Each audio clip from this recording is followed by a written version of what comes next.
ساتوں زمینوں میں انسانی آبادی ہے، جس طرح اللہ نے 7 زمینیں بنائی ہیں، کیا اسی طرح کا نظام ہر زمین پر موجود ہے جس طرح اس زمین میں ہے؟ کیا اللہ تعالیٰ نے ہر زمین کے لیے الگ آدم کو پیدا کیا؟ لقمان رضا سعودی عرب سے۔ قرآن و سنت کے ظاہر سے یہی پتہ چلتا ہے ہمیں کہ یہی زمین ہے جس میں آبادی ہے، اور ایک ہی آدم دنیا میں آئے ہیں علیہ السلام، اور ہمارے نبی صلی اللہ علیہ وسلم آخری نبی، تو یہ اسی زمین میں ہو رہا ہے۔ باقی جو قرآن نے کہا 7 زمینیں ہیں، تو وہ کس اعتبار سے کہا؟ یہ تفسیر اس کی ہمیں کوئی واضح نہیں ملتی اس بارے میں۔ تو بہت سی چیزیں ایسی ہیں جن سے پردے بعد میں اٹھیں گے۔ ہو سکتا ہے سائنسدان کوئی دریافت کر لیں کہ 7 سیارے ایسے ہیں جو زمین کے مشابہ ہیں، یا ہو سکتا ہے دوسرے آسمانوں میں زمینیں ہوں۔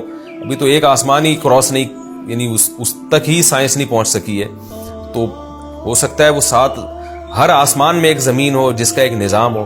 تو یہ ساری چیزیں مبہم ہیں، مجمل ہیں، ہمیں قرآن نے اس بارے میں ڈیٹیل میں نہیں بتایا۔ تو جب تک قرآن نے نہیں بتایا تو یا تو سائنسی ریسرچ سے چیزیں پتہ چلتی ہیں یا قرآن و سنت سے پتہ چلتی ہیں۔ تو قرآن و سنت اس بارے میں خاموش ہے۔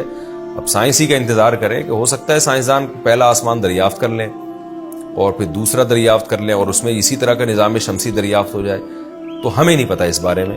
تو جو چیز جتنی بتائی گئی ہے اس پر ہم اجمالی ایمان رکھتے ہیں، اس سے زیادہ ڈیٹیل ہمیں معلوم نہیں ہے۔